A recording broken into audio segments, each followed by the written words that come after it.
Tunjukkan kau macam mana cara untuk kita buat top up.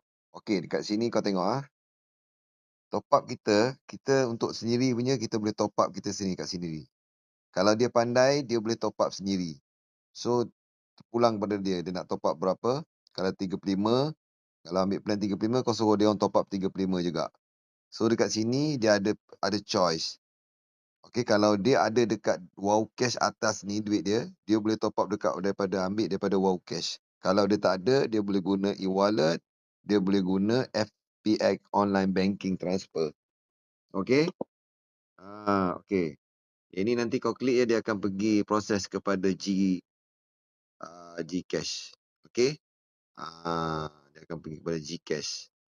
Okey, ini proses to payment. Okey, sebelah lagi kita nak top up member punya. Okey. Okey, aku tunjukkan kau yang sebelah ni, ini nombor aku kedua tau. Dia duduk sebelah-sebelah je. Kau tengok? Nombor aku ada dua. Satu aku pakai nombor ni, 644591. Satu lagi aku pakai 7115425. Ni nombor kedua aku. Okey, kita pergi dekat Wowcash ni. Wowcash. Daripada sini kita boleh top up. Kita top up dulu berapa, katakanlah member tu nak top up ke, kau top up lebih pun tak apa. Kau top up 200 ke 300 ke standby dalam ni. Okey? Sebab apa nanti ada duit dalam Wowcash ni, kat bawah ni kau nampak tak? Dekat sini dia tulis auto. Yang ni line order tackle. Okey? Top up. Kau klik dekat sini, kau masukkan nombor dia. Berapa nombor dia apa semua. Lepas tu kau pilih line apa dia pakai. Okey, Tunwar ni dia gunakan Digi lah. Nampak tak? Bukan setakat Digi je.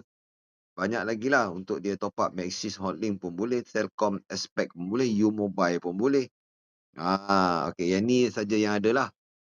Setakat ni. Okey. Nampak tak?